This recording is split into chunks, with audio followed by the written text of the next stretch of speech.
Right, this video is about the attack on me last year. Okay. Some things, obviously, from what I've heard, things have been fabricated by certain individuals, and obviously I wasn't happy about it. It's really upset me a lot. I'm suffering with post-traumatic stress disorder. That's the bottom line.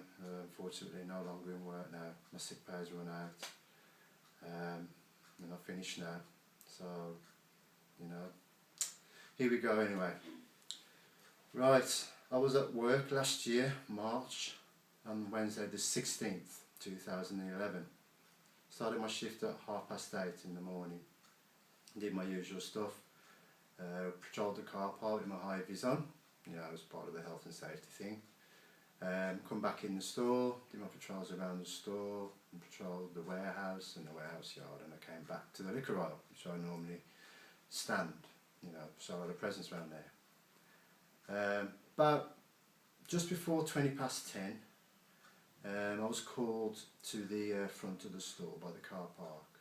Bearing in mind I had no radio, because I had my radio, took off me in 2009 by the store manager. Obviously, his excuse was he'd rather let his managers have the radio. Okay, and there was one occasion I did ask him, at Christmas 2010, if I could have my radio back. And his excuse was, he said he'd rather still have his other managers have it, and he said to me, we'll call you if we need you. So I thought, okay, what if there's something happens, and I need the radio to call for your assistance, or you need to call for my assistance and so on. So anyway, getting back to when I was called to the front of the store. The car park attendant, he called me to the front, and he said there was a beggar on the car park. Obviously, customer services was obviously told that I had to be outside to attend to the car park to remove the beggar. So anyway, I made my way out, and I looked to my left, and he was by Martin's News Agency. I could see the beggar, and he was obviously bothering the customers. So I went out, approached him, and I told him to leave in a obviously polite manner. And obviously the beggar left, and he went about his business. Then obviously, I don't know what it was, but I sensed something wasn't right, so I turned around and I started to make my way back. I could see a white male running down the front of the store, and he looked like he was running in my direction. I didn't recognise him, I didn't know who he was at the time. And I was by Sally's, and he ran up to me. And to my horror, I could see him carrying a modified hockey stick with a blade on it. Probably, I think it was about a 6-inch blade. And he was wearing a builder's utility belt which was around his waist. He had 5 kitchen knives in there, of all the sizes. And then he had a shield. I was thinking, what's going on here, And he said to me, Andrew Osborne, I've come to kill you. And I paused for a second, and then he said, I've come to kill your brothers and sisters as well, and he named them. And I was thinking, what have we done to this bloke? And then all of a sudden he just went for it, and he started swinging the hockey stick after me. Bearing in mind I had no radio, so I couldn't call for help. I couldn't radio into admin or any of the management team to get help. So I was being attacked on my own. I was shouting at the top of my voice, and the girls in the status shop could see I was under due stress, and I signalled to them to phone the police, and they responded to that. I could see them on the phone. I seen a parked car to my left, which was empty, so I shielded myself between him and the car, and I was shouting to call for help, someone to come and help me, because obviously this guy was mad, he was off his head, and he was a big lad. He was about 6'2", and he was big. I mean, he was twice my size, and he was really going for it. It's like he was frothing at the mouth, so he was really losing it. So anyway, I was thinking, I've got to get help. And he tried to cut me off. Still swinging the hockey blade stick after me, and I started to run, and then he started to chase after me. And then all of a sudden he started to chase me into the store. And then now I'm running through the store, and I'm shouting at the top of my voice, get out the way, help, repeatedly, and they called the police, and I kept saying all of this while I was running. And I came through the self-serve, and I was still shouting, and I was running towards the pharmacy, and I saw the manager. And I ran towards the area where he was, and I seen a door to my left, and I even said to him, get out the way and call the police. Just get out the way and call the police. So now I've run through the Digilock door, it's got a window, because I know David's chasing me, he's chasing me. So now I'm waiting, and I'm waiting for him, because I'm thinking if he's going to come now and he's going to run into this door and I'm going to hit him in the door, it's the only way I can deal with this. But then seconds later, I didn't see him. And then next thing you know, I see him come past, I come back out. And I looked to my left, he was in the pharmacy. Then I see my friend Rodney Bruce take him down, the manager intervened. There was on the back, all three of them. And then I went straight in. And obviously I pressed my elbow against his throat as he was pinned down. And I looked to my right, the manager had been injured on the right hand side of his thigh. And obviously he went straight into the pharmacy consultation room to get his wounds seen to. Another member of staff had took over. And then I saw my friend Rodney had been injured on his right hand, he had a laceration there. So now we've got him pinned, no weapons, all the weapons have gone. And the police come, what time did they arrive? About 22:11 they arrived. So it was a very long, it was a long time, you know, I was holding him down. And there was time, my head was all over the place. I was really sick to the stomach knowing that this man tried to kill me, but I wasn't going to move. So when the police arrived, there was about 4 police officers arrived. Rodney had come away, and I was the last one on the floor, still with him. I still didn't want to get up. I still wanted to keep him down. And the police said, come on Andrew, it's all right now, we're here, we're taking over now. He's been arrested by yourselves, so he ain't going nowhere now. So anyway, they take him away to the police station. Obviously one of the police officers, he takes me upstairs into the office, and I'm doing my statement. Obviously told me everything what happened. Then obviously the police officer had gone. I'll come back down on the shop floor, and he began to hit me, and I started to cry. You know, I went up into the canteen just to try and get my head together. I was just an emotional wreck. You know, I just couldn't believe what had actually happened. These kind of things you hear about in films, you see, you know, hear about in other countries.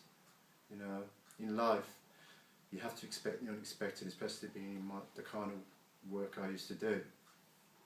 So anyway, took about a couple of hours later, the CID arrived. A very good friend of mine. I mean, I've known him a long time. Sandy Barnsley. I mean, I remember when he first started in the police force. He had a big smile on his face. He says, "Oh, I'm so glad to see you, that you're alive." He had his colleague with him. So anyway, they took me into the manager's office. I says, and I said, "What's going on?" I says, "Well, you sit down in the office," and the deputy store manager was in there. I didn't like him being there because this thing was to do with me and not his involvement. But anyway, they showed me all the photographs of all the knives that he had, and then they told me what his intentions were and his reasons. Apparently, he told the CID that he had an altercation with my younger brothers at Aldersey School. Because I never went to Aldersey, I went to Penfield High School, and I'm quite a few years older than him. And I found out his name, it's David Millington. And I was thinking, David Millington, that name rings a bell. And then they told me he lived close to us, and I remembered when he was a young kid. I mean, even then, you know, we knew that there was something not right with him psychologically. But, you know, I never bothered him. You know, none of our lot never bothered him. You know, he was an only child. And apparently they said that that's the reason was his actions for him to try and kill me and threaten to kill my family is because of the altercation he had at school, Aldersey School, with my younger brothers, which I know isn't true. So anyway,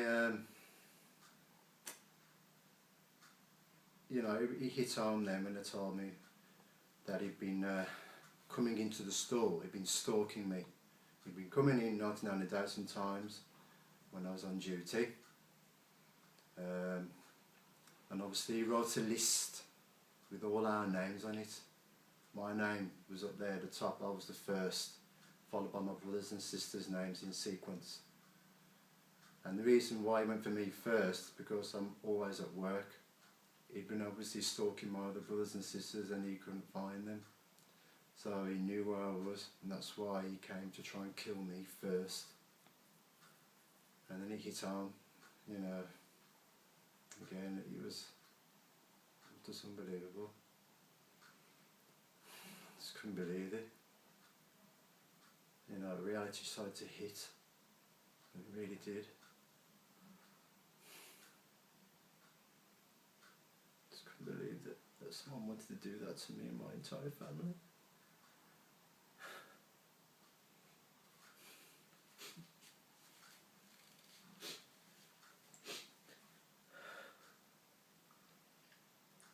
I still can't believe it now. That someone wanted to wipe us out. So anyway, the CID finished with me. They said that he was supposed to be in court, in Crown Court on the 9th of June, and the funny thing is that was my birthday, and I told them this, and they said, well, what a birthday present that's going to be for you. So anyway, they'd gone. I went back to work, you know, went outside trying to get my head clear, and then I bumped into one of my friends. And then he told me that David is a racist. So then I started to put two and two together. It was, to me, well, from what I found out, it was a racist attack on me and my family. Just couldn't believe it. Just couldn't believe what I was hearing. So anyway, I carried on my work. I thanked my friend and he went about his business. About 2 weeks later I was off. Got a text message from a friend, from one of my friends on Facebook. And my friend told me that an image had been put up onto Facebook. And the image, this was the image that was onto Facebook. This was put up on there, and this was put up by the assistant store manager who was in the office when I was being interviewed by the CID. He put this on here to take the mickey out of me and what happened, and no other persons but me, and I know for a fact it was.